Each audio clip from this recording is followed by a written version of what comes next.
오늘 우리에게 주시는 하나님의 말씀은 평안하십니까? 하는 제목으로 함께 은혜 나누겠습니다. 한 3년 전에 제 딸이 초등학교 3학년 때였는데, 그때까지만 해도 이 아이가 그냥 잠을 잘 안 자고 항상 제가 이제 팔베개를 해가지고 이야기를 들려주면 듣다가 잠을 잤어요.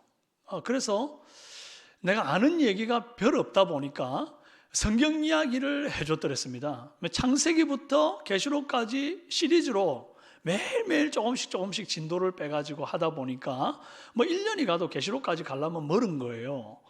그렇게 창세기의 천지창조, 아담과 하와 이야기, 또 아브라함을 부르셨던 말씀, 또 욥의 고난, 사무엘의 기도, 다윗과 골리앗 이야기, 그리고 솔로몬 얘기, 이런 것들을 매일 밤마다 이 모양 저 모양으로 들려줬는데, 솔로몬 얘기를 할 때 제가 중요한 질문을 딸한테 하나 했습니다. 이제 이야기를 이렇게 했죠.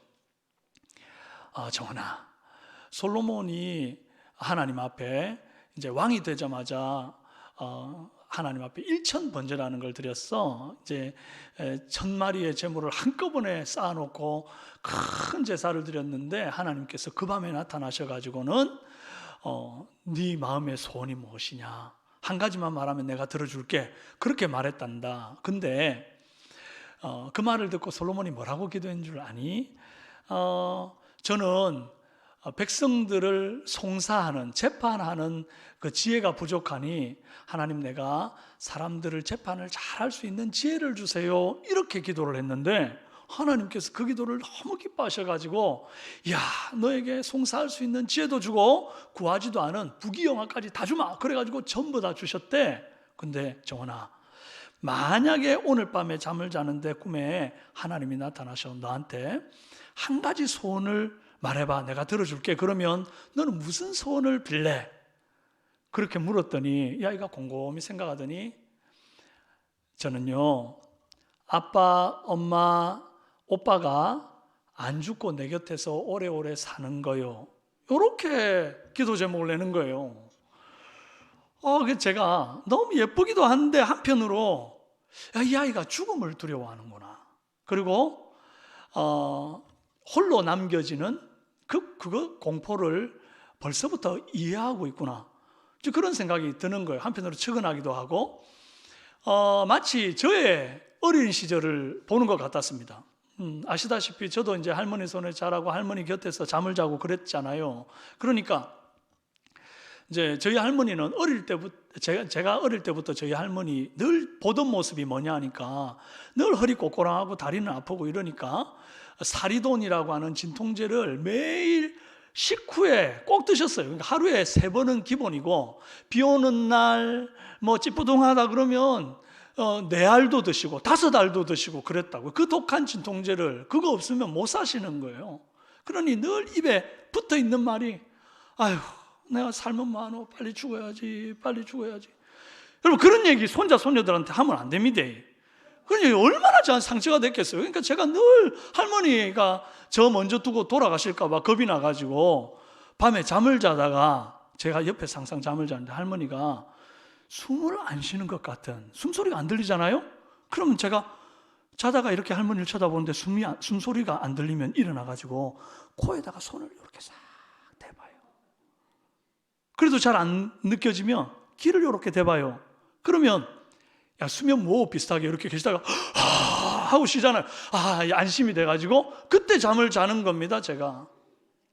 마치 제 딸이 느끼던 그 두려움, 공포감이 마치 어린 시절 제가 느끼던 두려움과 굉장히 닮아 있다는 것을 알았어요.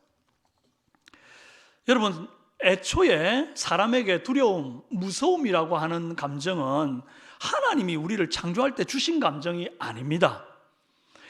디모데후서 1장 7절 말씀에 하나님이 우리에게 주신 것은 두려워하는 마음이 아니요 오직 능력과 사랑과 절제하는 마음이니, 그렇게 말씀하셨어요. 하나님이 우리에게 주신 게 아니라는 겁니다. 두려움은 그러면 어떻게 우리 속에 처음으로 들어왔는가? 철저하게 이 두려움이라는 감정은 죄와 연결되어 있어요. 인류 최초의 아담과 하와가 하나님이 너 이거 따먹는 날 정령 죽으리라, 선악과 따먹지 말라 그랬는데 불순종하여 그것을 따먹고 범죄하는 순간 드디어 마음에 두려움이라는 것이 생기기 시작했어요.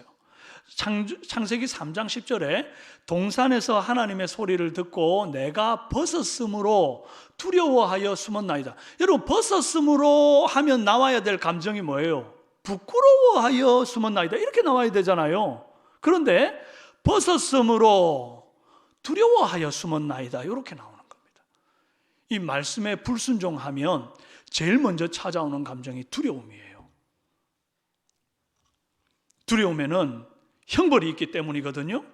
벌 받을까 봐 두려운 마음, 이게 있다고요. 본능적으로 이 두려움이 오는 겁니다. 하나님은 우리와 항상 함께 있고 싶어 하시고 가까이 있고 싶어 하셔요. 그런데 우리 안에 죄가 오면 우리 안에 이 두려움이 자동으로 탁 이렇게 생기게 되고 하나님을 피하고 싶은 마음이 생겨집니다. 숨고 싶어지는 거예요.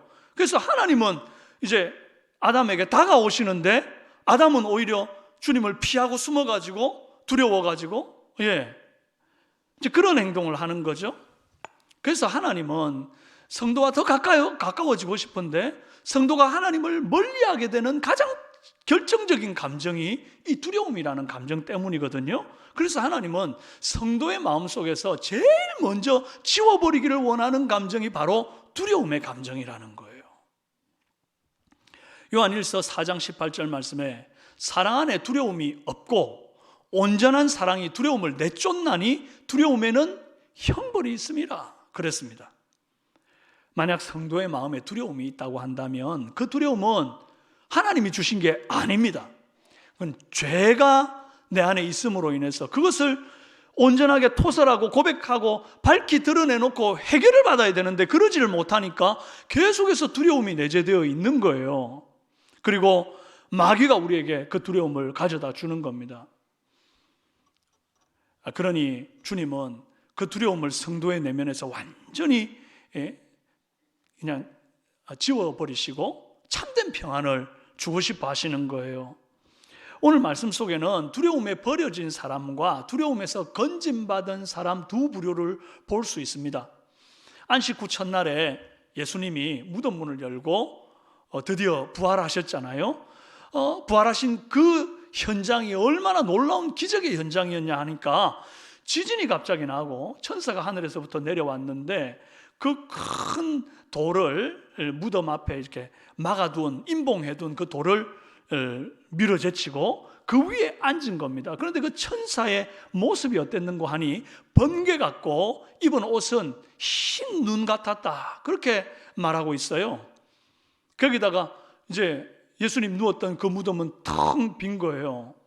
이 얼마나 놀라운 장면입니까? 이거 보고도 못 믿을 그 상황을, 지금 이 초자연적인 현상을 제일 먼저 본 사람이 누군고 하니 무덤을 지키던 로마 경비병들이었습니다.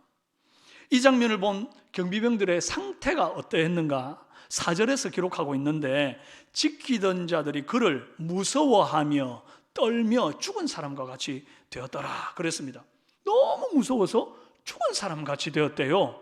막 그냥 핏기가 없어지고 정신이 막 혼미해지고 얼굴이 파랗게 질려가지고 지금 기절하기 직전인 겁니다. 그런데 똑같은 광경을 목격한 또 한 부류의 사람이 있어요. 바로 예수님의 시신에 향기름을 바르기 위해서 올라왔던 막달라 마리아와 다른 마리아입니다. 죽은 시체에서는 이제 썩은 냄새가 빨리 이렇게 퍼지니까 최대한 그 냄새를 좀 희석시키기 위한 장례 절차를 치르고 싶어서 그 일을 하려고 여인들이 올라왔는 거예요. 이 여인과 군병들, 사실 비교해보면 어느 쪽이 더 무섭겠습니까? 여인들이 더 무서워야 정상 아닙니까? 남자는 그래도 젊고 건강한 귀신 잡는 해병은 아니라 할지라도 적어도 말이죠, 혈기왕성하고 무서울 거 하나 없는 젊은 군인들인데 그들이 이 기적을 보고는 막 두려워가지고 죽을 것 같이 막 죽은 사람처럼 이렇게 된 정도면 여자들은 얼마나 더 무섭겠어요. 보통 우리가 생각할 때 남자보다는 여자들이 좀 더 겁이 많다 이렇게 생각하잖아요. 물론 우리 교회 여성도님들은 안 그럴 것 같아요. 남자들 이겨먹는 아주 영성의 사람들인 것 같아요. 그런데 보편적으로 우리가 남자들이 좀 더 담력이 있다 보잖아요. 그래서 여러분 집에도 바퀴벌레 나오면 이제 남편부터 찾잖아요. 아닌가요? 여러분 권사님들 바로 가가지고 탁 잡아버리면 할 말 없습니다. 어쨌든 그런 어떤 이제 여성들이 좀 더 두려움이 많은데 이 두려워하는 여인들에게 천사가 나타나서 5절에 이렇게 말합니다. 여자들에게 말하되 너희는 무서워하지 말라. 여기서 중요한 부분이 뭔가 하니까 너희는입니다. 너희는 무서워하지 말라. 여자들도 똑같은 장면을 보고 무서워했습니다. 천사는 경비병이 무서워하는 것은 안중에도 없습니다. 그들이 떨든 죽은 사람같이 되었든 아무 관심 없습니다. 오직 누구에게 관심 있는가 봤더니 여자들에게 말하되 너희는 무서워하지 말라. 왜요? 왜 이렇게 보는 데서 완전히 편을 쫙 갈라버리죠? 천사들이 남자라서 여자들만 좋아하나요? 아니죠. 주를 믿는 성도들에게 평강만 있기를 원하기 때문입니다. 그리고 주님을 마음에 모신 성도들 안에 두려움이라는 것이 어울리지 않기 때문에 이것을 정리해버리기를 원하시는 겁니다. 그런데 이 천사들의 위로와 격려를 받고도 이제 여자들의 놀란 가슴이 진정이 되지 않았어요. 8절에 그 여자들이 무서움과 큰 기쁨으로 빨리 무덤을 떠나 그랬어요. 지금 여자들의 감정은 무서움 반 기쁨 반입니다. 무슨 감정이 양념 반 후라이드 반도 아니고 짬짜면처럼 짬뽕 반 짜장면 반 이런 것도 아닌데 이게 뒤섞여 가지고요. 감정이 웃는 게 아니고 걷는 게 아니고 희한한 감정인 거예요. 그 상태로 무덤에서부터 유턴해 가지고 마을로 내려가는 이 여자에게 이번에는 갑자기 예수님이 나타나 가지고는 여자에게 이런 말을 건넵니다. 9절 평안하냐 이래 묻습니다. 왜 만나자마자 평안하냐 샬롬 이렇게 묻는가요? 아니 사람이 처음 만났을 때 할 수 있는 인사의 경우의 수가 얼마나 많습니까? 밥 먹었냐? 사업은 잘 돼가냐? 애들은 잘 크냐? 혹시 내신 성적은 올랐느냐? 직장에 남편 승진했냐? 얼마나 물어볼 말들이 많아요. 그런데 그 말 다 빼고 왜 하필 평안하냐 이렇게 물었을까요? 예수님이 지금 여자들의 마음이 평안한지 안 평안한지 몰라서 묻는가요? 그러지 않죠. 주님은 우리를 다 아시잖아요. 두려움 반 기쁨 반 이렇게 마음이 짬뽕 되어가지고 어정쩡하게 이것도 아니고 저것도 아닌 그런 상태로 마을을 내려가고 있는 그들의 깨어진 평안을 누구보다 잘 아는 예수님이 찾아오셔서 하신 말씀이 평안하냐 이리 물었다는 겁니다. 성도에게 평안한지 불안한지가 얼마나 중요한 가치인지를 보여주는 거예요. 성도들에게 이 평안의 가치는 밥 먹었냐를 확인하는 것보다 더 중요한 가치입니다. 이게 내신 성적 올리는 것보다도 중요한 가치고 사업이 잘 되는 것보다도 직장에서 승진하는 것보다도 건강한지 여부를 아는 것보다도 더 중요한 가치가 내 안에 평안한가를 확인하는 거예요. 그래서 분명히 천사가 두려워하지 말라 그리 말했는데도 여전히 두려워가지고 이게 처음에는 온전히 두려움만 있었거든요. 그런데 천사가 두려워하지 말라 그러니까 이제 두려움 반 기쁨 반이 되었는데 예수님이 그것도 못마땅한 거예요. 지금 성도 안에 두려움 반 기쁨 반이 섞여 있는 게 이게 옳지 않은 거예요. 그러니까 일부러 또 찾아오셔가지고는 그 마지막 남아있는 두려움까지도 제거해 주시려고 평안하냐 물으셨다고요. 우리 한번 전후좌우로 인사합시다. 평안하십니까? 예, 평안하십니까? 그래요. 예수님께서 평안하냐 물으시고 난 다음에 하신 말씀이 뭡니까? 10절에 예수께서 이르시되 무서워하지 말라. 그러니까 딱 두 마디를 먼저 하신 거예요. 평안하냐? 무서워하지 말라. 그러고 난 다음에 제자들에게 가서 갈릴리에서 만나자 하라 하는 메시지를 줍니다. 그러니까 갈릴리에 가서 제자들을 만나자는 이 메시지가 참 중요한 거 아닙니까? 이걸 제자들에게 내려가서 전해라 그랬는데, 이 전할 메시지보다 더 중요한 것이 여인들의 마음에 평안과 두려움이 없는 겁니다. 온전한 평안, 이걸 원하셨다는 거예요. 제가 전도사 시절 중고등부 담당할 때에 부장 집사님 형님이 어느 날 교회에 전도되어 왔습니다. 이분이 평생 처음에 교회에 오셨어요. 근데 이분 눈빛이 예사롭지 않은 겁니다. 아주 섬뜩한 느낌을 주는 참 이렇게 무서운 눈빛이었어요. 제가 초면에 당신 눈빛이 참 섬뜩하군요, 이럴 수는 없잖아요. 제 속으로만 그렇게 생각하고 참 무섭다, 가까이 하기엔 먼 당신이다, 이런 생각만 했죠. 근데 이제 이분이 이제 그날 처음 교회 왔고, 제가 이제 구원 상담을 해서 이분이 그날 예수님을 영접을 했습니다. 영접하고 난 다음에 이분이 얼마나 생긴 거하고는 다르게 신실하게 신앙생활을 하는지 모든 공예배를 참석하고 성경 공부도 다 참석하시고 막 이러더니 이제 학습받고 세례받고 일사천리로 이렇게 되는 겁니다. 그러고는 이분이 그 다음 해에 너무 열심히 해서 이제 성경도 많이 알게 되고 이러니까 중고등부 교사가 되신 거예요. 근데 이제 수련회가 되어가지고 여름 수련회 때 아이들과 함께 정말 뜨겁게 여름 수련회를 하고 난 다음에 마지막 밤에 이제 애들은 애들대로 시간을 보내고 교사들끼리 딱 모여가지고 저와 함께 이제 있었던 좋았던 일들을 함께 피드백을 하는 시간이었는데, 이분이 간증을 하시는 거예요. 뭐라고 그러는가 하니까, 사실은 저희 어머니가 무당입니다. 저는 어릴 때부터 자려고 누우면 항상 천정에 하얀 소복을 입고 머리를 이렇게 풀어헤친 귀신이 자기를 이렇게 쳐다봤대요. 너무 무서워가지고 놀라가지고 무서워서 옆으로 이렇게 쳐다보면 그새 내려와가지고 자기랑 시선을 이렇게 맞추더래요. 그래서 모른 척하고 다시 돌아눕고 눈을 질끔 감기를, 이게 맨날 며칠을 그렇게 했는데 나중에는 매일 안 빠지고 나타나니까 그냥 무덤덤하게 그걸 어쩔 수 없다 하고 받아들이면서 살았답니다. 그러기를 20년 넘게 살아놓으니까 이분 눈빛이 왜 그리 섬뜩한지 이제 이해가 되는 거예요. 그런데 놀라운 것은 이분이 동생의 전도로 처음 교회에 딱 나온 그날, 그리고 예수님을 이제 영접했지 않습니까? 처음 교회 나와서 예수님을 영접했잖아요. 그리고 집으로 돌아갔는데 그날부터 그 귀신이 안 보이더라는 겁니다. 하루도 안 빠져놓고 찾아오던 그 귀신이 그날부터 안 보이더래요. 남의 얘기지만 아멘 좀 크게 해보세요. 할렐루야.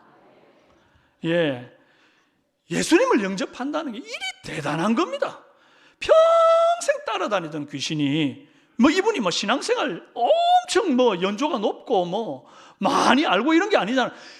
이제 예수님을 오늘 교회 처음 나와가지고 오늘 영접한 신앙생활 하루짜리가 집으로 돌아갔는데 그 마음속에 들어와 계신 예수님의 권능, 부활의 능력, 그것 때문에 귀신이 두려워서 얼씬도 못하더라는 거 아닙니까? 할렐루야.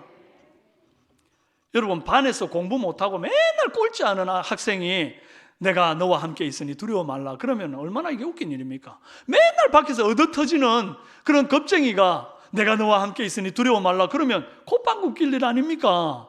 근데 우리 주님이 어떤 분이십니까? 우리 주님은 고난을 이기셨고 십자가에서 이기셨고 죽음의 권세를 이기셨고 사망의 그 사탄의 정수리를 깨부수신 분이신데, 그분이 뭐라고 그러시는가 하니까 하늘과 땅의 모든 권세를 내게 주셨으니 너희는 가서 모든 족속으로 제자를 삼아 아버지와 아들과 성령의 이름으로 세례를 주고 내가 너에게 분부한 모든 것을 가르쳐 지키게 하라.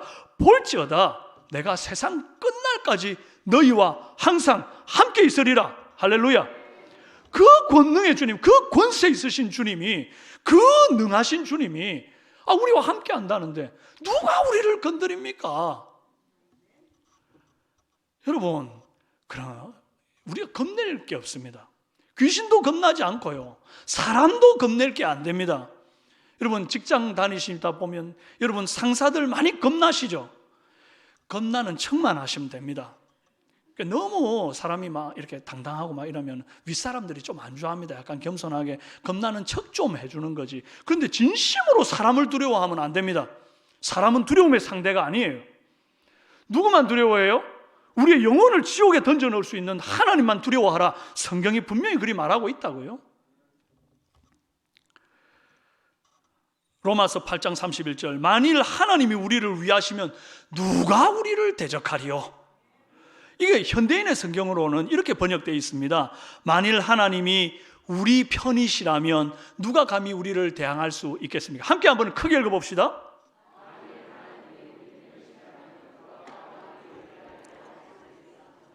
네, 저와 여러분은 이제 귀신 나부랭이가 건드릴 수 없는 존재가 되었습니다. 예수님이 나와 함께 하시면 거친 파도가 날 향해 와도 주와 함께 날아오르고 폭풍 가운데 있어도 내 영혼이 잠잠하게 주님을 바라보는 줄로 믿습니다. 주님은 여인들에게 어울리지 않게 남아있던 반쪽짜리 무서움마저도 걷어내 버리기를 원하셨어요. 그래서 부활하신 후 처음으로 만난 믿음의 여인들에게 하신 말씀이 평안하냐? 무서워하지 말라 였습니다. 여인들은 이제 예수님 덕분에 이 천사들 만나고 조금 좋아져가지고 반쪽 남아있던 무서움 요거까지도 싹 걷어내버리고 온전한 기쁨을 가지고 이제 마을로 내려가는 겁니다. 그러고는 부활 소식을 제자들에게 전했단 말이에요. 반면에 무서워하면서 떨며 죽은 사람같이 되어있던 이 경비병들이 있지 않습니까? 그들은 철저하게 두려움 가운데 방치되어 있었습니다. 내버려져 있었어요. 천사들도 경비병들의 평안 따위에는 관심 없습니다. 예수님도 경비병들이 뭐 어떻게 되든지 그들의 평안 따위에는 관심이 없습니다. 그들은 초자연적인 주님의 부활 사건 때문에 한 번 무서워했고, 경비병으로서 이제 시신을 잃어버렸기 때문에 총독에게 문초를 당할 것 때문에 이 중복해서 두려움을 지금 갖고 벌벌 떨며 죽은 자같이 되어 있었단 말이죠. 그들은 이제 예수 그리스도의 복음을 받아들여 이제 변화되어야 되는 가능성이 있는 전도 대상자이기는 하나, 그들이 지금 현재는 하나님이 자기 마음에 실어서 하나님을 버림받았고, 예수 그리스도를 못 박아 버림받았고, 예수 그리스도 부활하면 안 된다고 그것을 지키는 바 된 자들이기 때문에 철저히 그들의 마음의 욕심대로 내어버려 둠을 당한 겁니다. 이걸 좀 유식한 말로 유기라 그럽니다. 들어보셨지요? 유기하심입니다. 하나님께서 천사가 일부러 이 군병들을 무섭게 만들고 두려움을 주고 그런 게 아니라는 겁니다. 하나님이 하신 그 역사적 사건 속에서 이들이 그 사건을 보고 두려움을 품었는데 하나님이 그들은 상관하지 않으시고 내버려 뒀다는 겁니다. 그런데 이 여인들은, 주님을 믿는 성도들은 하나님 절대 그냥 내버려 두지를 못하십니다. 즉각적으로 나타나서는 그 두려움을 걷어내시는 거예요. 더블 체크하시는 거예요. 천사들을 통해서 한번 체크하고 예수님 직접 가서 한번 체크하고 온전한 평안만 남도록 그렇게 역사하시더라는 겁니다. 이것을 우리 주님의 간섭하심이라 봐야 하고, 이것은 하나님의 은혜입니다. 오늘 우리는 경비병들과 이 여인들을 다르게 대하시는, 전혀 다르게 대하시는 그런 주님의 태도를 보면서 철저하게 자기 편을 챙기시는 우리 주님을 확인할 수가 있습니다. 마치 편가르듯이 자기 백성의 샬롬, 거기에만 관심이 있어요.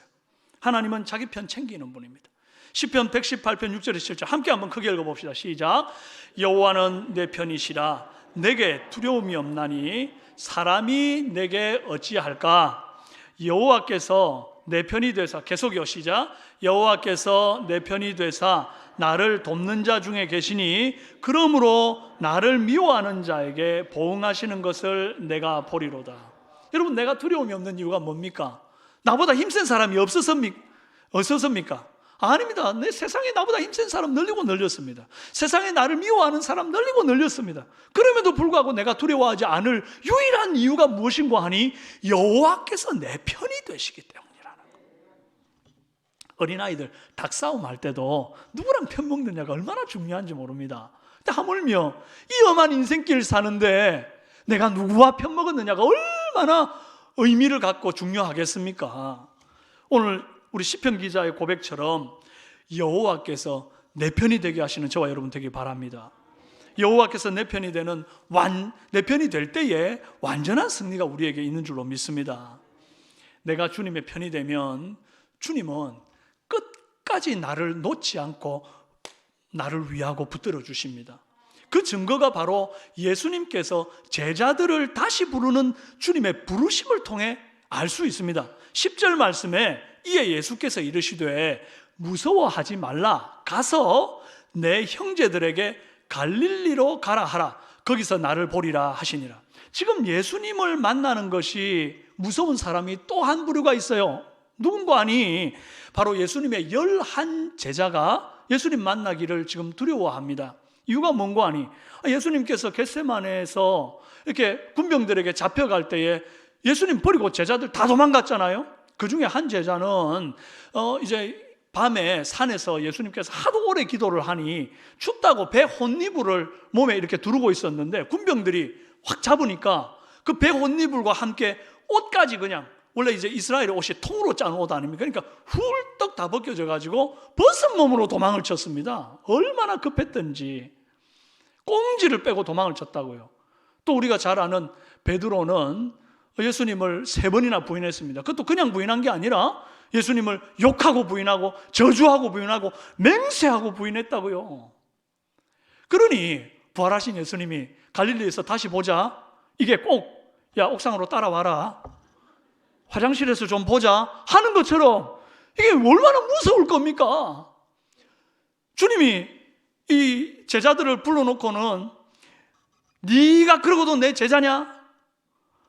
다른 사람은 다 주를 버릴지라도 나는 주를 버리지 않겠다고 네 입으로 말하지 않았냐? 야 이 배신자야, 야 이 왼수야, 그러실 것 같아서 두려운데, 예수님께서 여인들에게 하신 말씀이 내 형제들에게 갈릴리로 가라 하라, 거기서 나를 보리라. 내 형제라고 부른 거예요. 이 왼수야, 이 배신자야, 이 겁쟁이야 이렇게 부르지 않고 내 형제들이라고 불러주시니까, 아이고 주님은 아직도 우리를 버리지 않고 사랑하시나 보다, 그걸 제자들이 여인을 통해서 듣고 마음에 깨닫는 겁니다. 그러고 나니까 두려웠던 마음이, 부끄러웠던 마음이 싹 사라지고 우리 주님 만나러 가야 되겠다, 그러고는 갈릴리로 서둘러 가는 거예요. 마음에 남아있던 두려움, 마음에 남아있던 그 부끄러움을 싹 그냥 봄눈 녹듯이 내 형제들이라는 그 말씀으로 녹여버리고 주님 만나러 가는 겁니다. 사랑하는 여러분, 우리는 부활하신 예수님의 형제들입니다. 우리는 부활하신 예수님의 자매들입니다. 그 말은 곧 내가 주님의 편이고 주님이 내 편이라는 말 아닙니까? 때로는 내가 예수를 믿고 신앙생활 오래 했는데도 여전히 겁쟁이 노릇할 때가 있습니다. 내가 집사도 되고 권사도 되고 장로도 되고 목사도 되고 온갖 직분을 다 받았는데도 여전히 내가 말씀대로 순종하지 못하고 불순종하고 때로는 배신자 노릇할 때도 있습니다. 그러면 그때 주님이 나를 버리시나요?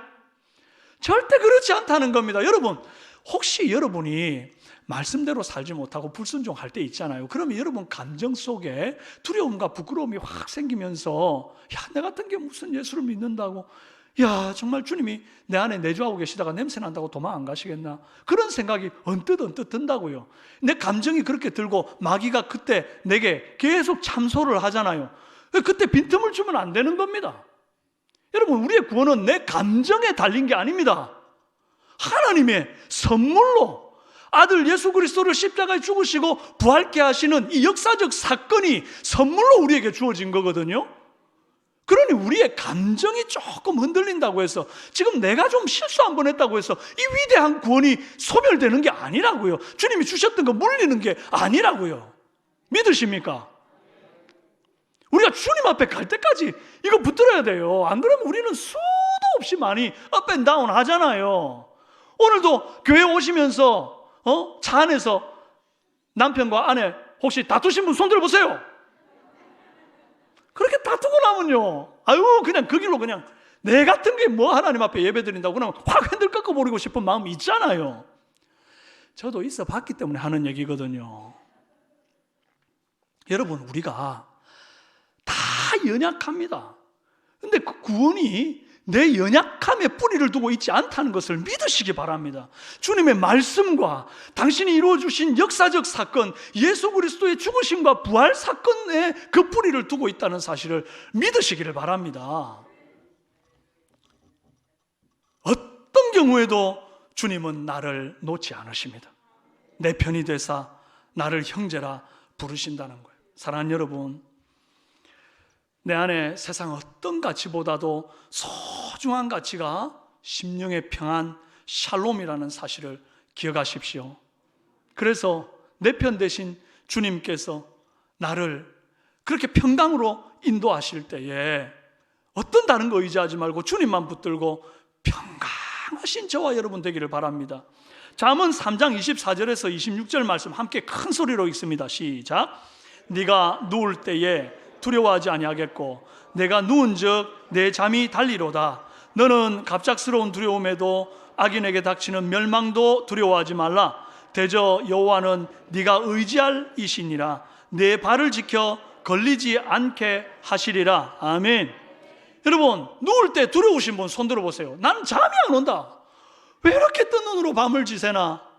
그리고 수면제 없이는 나는 못 살겠다. 그런 분들은요, 말씀을 보십시오. 아까 우리 정원이 어떻게 잤다고요? 말씀 듣다 보니까 자더라고요. 여러분, 하나님 말씀이 수면제라는 얘기는 아닙니다.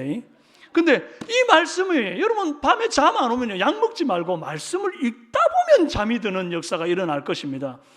제가 늘 하는 얘기가 있는데 성경에는 세 가지 액체가 있어야 한다고요. 무슨 액체인가? 침, 눈물, 그리고 성찬의 포도주 한 방울. 왜 이 세 가지 액체가 있어야 되는 거 하니, 제가 제일 처음에 예수 믿고 고등학교 2학년 때 예수 믿고 이제 은혜를 받고 말씀을 봐야 되겠다. 그러고는 말씀을 보는데 이 말씀이 눈에 들어옵니까? 보다 졸음이 오는 거예요. 이 졸음이 오는 게 자꾸 덮어야 되잖아요. 진도가 안 나갑니다. 그래서 이제 각오를 하고 내가 아무리 졸려도 끝까지 보리라.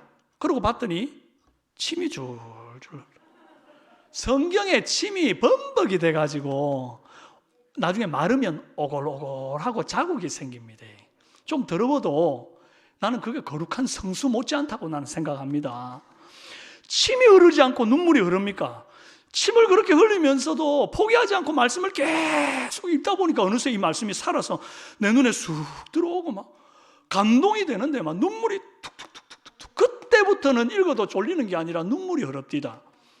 그리고 이제 제가 처음으로 세례를 받고 성찬을 받는데 너무 그 성찬의 그 포도주 한 방울이 소중해가지고 이건 정말 의미 있는 포도주다. 그래서 그 제가 세례받고 받은 그 성찬 포도주를 그때 제가 이제 고등학교 2학년 때 산성, 이 책은 그 책이 아닌데 그때 그 성경책에는 다 펴가지고 그가 찔림은 우리의 허물을 위함이요 그가 상함은 우리의 죄악을 인함이라, 그 본문 말씀 딱 펴놓고 거기 한 방울 딱.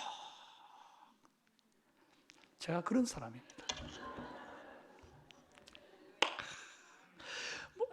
제 잘났다는 소리가 아니고요. 그건 뭐 잘난 것도 아니잖아요. 그런데 그래서 제가 그때 깨달은 겁니다. 우리가 신앙생활 할 때 성경에 세 가지 액체가 꼭 흘러야 된다. 그런 의미에서 여러분, 밤에 잘 때 잠이 안 온다 하면 꼭 성경을 보십시오. 근데 보다가 침 질질 흘리면서 잠 잘 주무실 겁니다. 할렐루야. 더 이상 약이 필요 없는 역사가 일어날 줄로 믿습니다. 내가 누운즉 네 잠이 달리로다. 꿀잠 주무실지어다. 너는 갑작스러운 두려움에도 악인에게 닥치는 멸망도 두려워하지 말아라. 대저 여호와는 네가 의지할 이시라. 네 발을 지켜 걸리지 않게 하시리라. 아멘. 우리가 누구를 의지해야 됩니까? 돈을 의지할 겁니까? 많이 들어있는 계좌를 의지할 겁니까? 여러분 좀 도와주겠다고 그런 사람을 의지할 겁니까? 아닙니다. 그거 의지해도 참 의지가 되지 못하고 그거 의지해도 내 안에 있는 두려움이 온전히 씻겨나가지가 않습니다. 완전한 기쁨, 완전한 충만한 온전한 기쁨은 우리 주님을 의지할 때 생기는 줄로 믿습니다. 두렵습니까? 평안이 없습니까? 부활하신 주님, 승리하신 주님이 내 편이시니 그 주님 의지하는 이 시간 되기를 바랍니다. 그리고 오늘 예배를 마치고 나아갈 때에 여러분 안에 있는 반쪽짜리 조금이라도 남아있던 두려움이 있다면 부활의 주님이 내 안에 계시니 온전히 몰아내버리고 힘있고 당당하게 용기 있게 자신 있게 확신 있게 어깨 딱 펴고 목에 힘 빡 주고 그렇게 나가시는 은혜 있길 바랍니다. 나가실 때 왼쪽에 이 폭포가 부활했습니다. 이런 것도 좀 있는데 교회 오시니까 요즘 봄이 되어가지고 꽃도 예쁘고 요리조리 한번 보시고 감상도 하시고 그리 가시면 참 좋겠습니다. 기도하시겠습니다.